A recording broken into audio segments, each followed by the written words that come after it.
Profesor, kemi një lloj tjetër, taksa 10%. Mua më duket një rikthim, domethënë, më duket një ekonomi primitive këto që e kanë me 10%. Dhe po ta shohësh në gjithë të Europë, 52 shtete, vetëm 4 e kanë. Gjeorgjia, Lituania, një nga këto, Hungaria.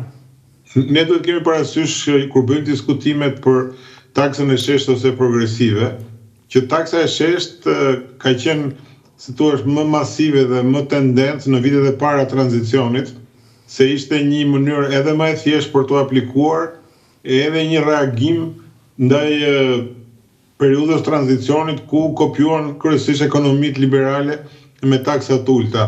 Por taksë e sheshtë nuk do të thotë taksë e ulët, se ka dhe vende që kanë taksë të sheshtë, po e kanë 17% deri 22% siç e kanë disa nga vendet balltike.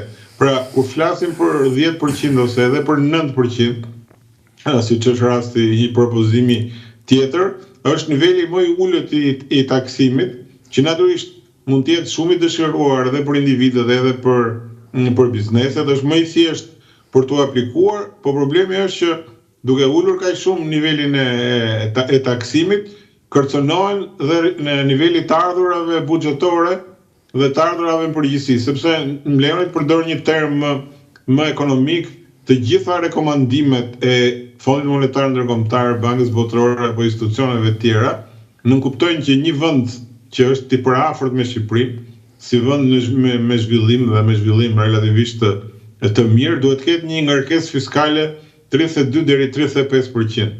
Çka do të thotë që nga prodhimi brendshëm brut i saj të mbledhë nëpërmjet sistemit fiskal 32 deri 35% saj që përbendet ardhurën kryesore bazë e buxhetore. Nëse ti ke një nivel informaliteti, nga ana tjetër ke edhe një nivel të ulët të taksimit, po këtu duhet shtojmë edhe disa propozime tjera që në duke janë shumë joshte, po janë të vështira dhe të rrezikshme për të realizuar, për shembull do ulim përqindjen e sigurimeve shëndetësore, sigurimeve shoqërore, duke krijuar akoma dhe më tepër probleme edhe funksionimit skemës pensioneve, edhe funksionimit skemës gjithë shërbimit shëndetësor në vend. Kështu që çështja diskutohet në të dy karat e ekuacionit. Nga njëra anë lehtësirat që ti do bësh, por nga ana tjetër si do garantosh të ardhurat e nevojshme që të duhen që pastaj të realizosh edhe rritjen e pagave edhe shumë premtime të tjera. Kështu që unë mendoj që ne po luajmë shumë me çështjen e sistemit fiskal, jemi në grupin e disa vendeve ku mund të jemi nga të parët për ndryshimet e shpeshta dhe shpeshherë dhe drastike të sistemit fiskal, çka edhe biznesit i sjell pasiguri të mëdha se nuk bën dot as plane afatgjata, as një zhvillim më të qëndrueshëm, po dhe për individët dhe për institucionet është e vështirë që të aplikojë her pas here ndryshime kaq të mëdha taksash. Kështu që besoj që nuk është një propozimi i studiuar për efektet që do japi dhe nuk janë bërë llogaritjet e duhura që nëse aplikojmë tani 10%, sa shkon niveli të ardhurave në nivel kombëtar në Shqipëri në buxhet. Profesor, të njëjtën gjë më thoshte edhe një biznesmen i cili së pari këtë më thoshte kur u vendos progresivja në fakt nga qeveria Rama. Së pari thoshte taksa progresive tregon një shtet modern dhe një administratë fiskale e cila di të operojë edhe të bëj këtë 10% që në përgjithësi vihet në vende të prapambetura që kanë një përgatitje të dobët administrata fiskale dhe i bie shkurt ai. Por gjithashtu thoshte mua nuk më vret thoshte kjo ajo që thatë pikërisht juve, nuk më vret 10 apo 20, më vret ndryshueshmëria, vjen një qeveri e 10, vjen tjetra e 20 dhe kjo më të orienton totalisht të planet e mia që kam bërë në biznesin tim.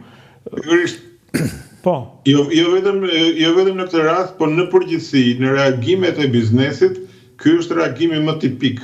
Më shumë se sa në një rritje taksa ose taksë progresive, problemi jonë janë ndryshimet e shpeshta të taksave, se nuk na krijojnë mundësi që të kemi llogaritjet e duhura të planit biznesit, edhe zhvillimit qëndrueshëm, edhe shlyrjes kredive bankare apo dhe shumë elementeve tjerë. Dhe nga ana tjetër,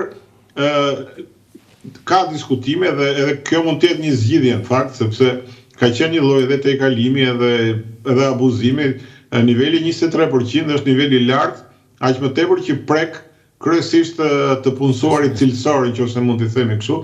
Ata që burim kryesor kanë vetëm punën, po janë të mirë paguar sepse janë shumë kualifikuar dhe punojnë në sektor shërbimesh kryesisht, ku dhe produktiviteti i punës tyre është i lartë.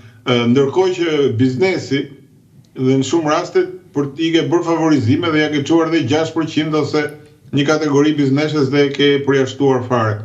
Kështu që çështja shtrohet që e para njëherë sot në botë pothuajse nuk ka asnjë vend me sistem fiskal unik.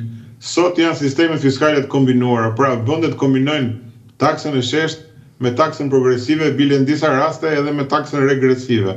Çka do thotë që sa më shumë shtohen të ardhurat, aq më tepër ulet përqindja e aplikimit të taksës, për mos t'i marrë gjithë pjesën e fitimit, ose ajo që quhet plaçkitje fiskale, siç ka dhe në disa vende që sa më shumë rritet fitimi, aq më shumë rritet përqindja e taksave dhe vjen një moment që fitimi bëhet gati zero si pasojë e taksave, çka sjell pastaj edhe ato që quhet eksodi fiskal ose migracioni fiskal që shumë biznese bëjnë nga njëri vend në tjetrin për t'u shmangur këtyre taksave. Kështu që unë mendoj që sistemi fiskal është nga instrumentet më të rëndësishëm të ekonomisë dhe financave të një vendi.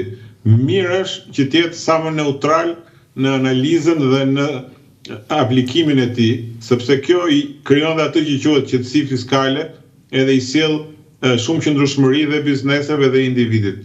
Po insistoj në faktin që përdorimi i çdo fushate elektorale, bile edhe brenda fushatave elektorale, brenda mandateve qeverisë, sa herë ka atërime politike, kali betejës që bëhet grindja është problemi fiskal. Okej, atë. Profesori e shpjegoj në makro, e shpjegoj në perfekte. Ky që ma tha në fakt ishte italian, ky biznesmen, i tha, vesh ndryshe shikon ai ndryshe shikon. Jo, unë desha të shtoj vesh dy gjëra pra asaj që tha profesori në mikro. Se ti ndjen edhe në kurrizin tënd. Po patjetër.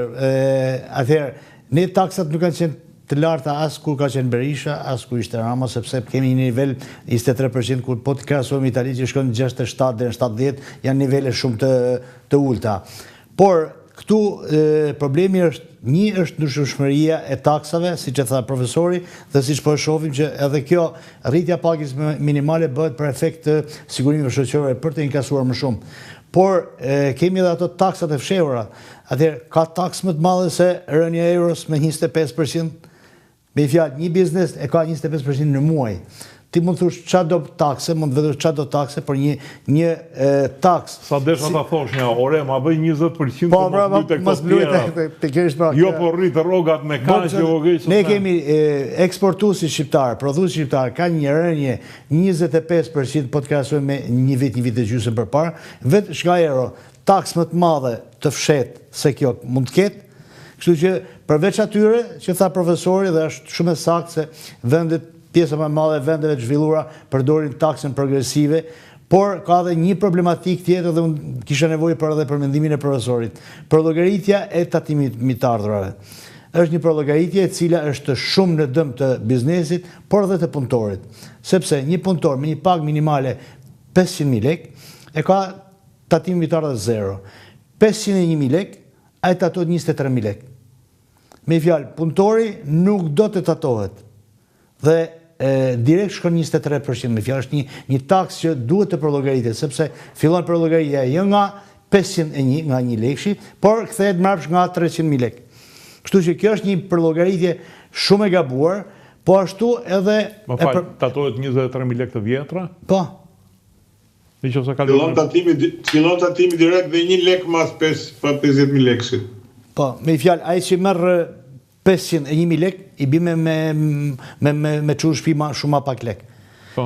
Dhe ajo e dyta e preku dhe profesori është çështja e tatimit të themi asaj shtresës mesme apo shtresës së kualifikuar. Sepse një punëtor i cili ka një pagë 1.200.000, ai tatohet sa një biznes 23%. Kështu që edhe ky është një handicap i madh i cili duhet zgjidh. Plus kësaj është edhe përjashtimi që ju bë biznesit deri në 140 milion lek me tatim zero. Është një handicap i madh sepse ç'a ndodhi kjo? Kjo u duk sikur do ndihmonte biznesin, por bizneset ç'a bën? Sepse shteti nxjerr ligje e biznesi gjen shtigje. Ato filluan të ndajnë bizneset dhe t'i bajnë në 2-3 biznese, kështu që filloi shmangja dhe për atë këto duhen të rikthehen, por gjykata kushtetuese ju ja hodhi poshtë, duhen të rikthehen edhe një herë të tatojnë edhe biznesin e vogël deri në 140 milion.